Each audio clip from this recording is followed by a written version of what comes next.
Matot Massé, le Shiur. Dans la paracha de la semaine, donc on a deux parachiotes, Matot, Massé. Matot, c'est une tribu. Une tribu, elles étaient caractérisées par un étendard, par un drapeau. Un drapeau, c'est quelque chose qu'on suit au loin. J'ai un drapeau, j'avance, et les gens qui veulent me suivre, ils vont suivre le drapeau. Massé, c'est les étapes. Donc ici, il y a une idée de mouvement, de trouver un chemin et de choisir les étapes. Il y a combien d'étapes? 42. 42, c'est un nom d'Hachem. C'est un nombre de lettres qui composent un nom extraordinaire de Ribono Shel Olam, du Créateur. Donc ici, on a l'impression que les parachutes Matot Massé nous disent, tu as un drapeau, avec ce drapeau, ce chemin suit pour arriver aux 42 étapes, c'est-à-dire au nom extraordinaire d'Akadosh Baruch Hu.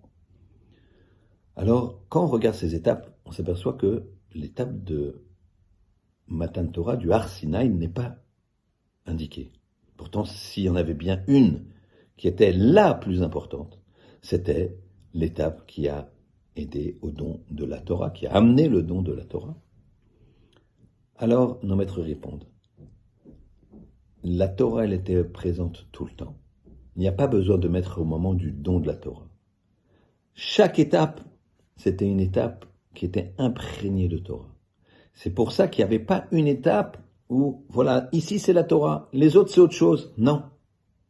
Chacune, elle était imprégnée de Torah. Le drapeau que tu dois suivre pour aller aux 42 étapes, c'est le drapeau de la Torah.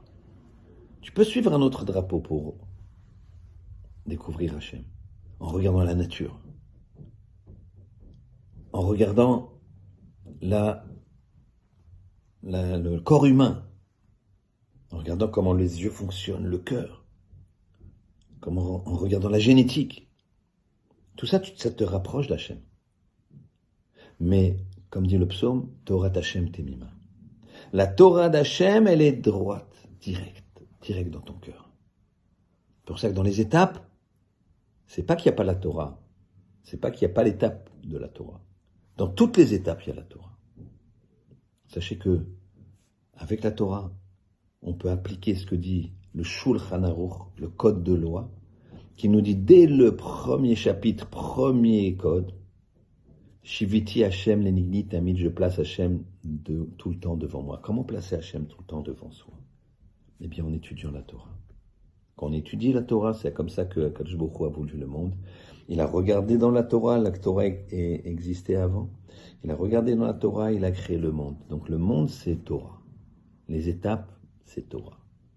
Qu'Hachem y fasse qu'on puisse étudier la Torah et s'approcher de lui. Car avec la Torah, on se rapproche d'Hachem. Sans la Torah, c'est beaucoup plus difficile. Shabbat Shalom.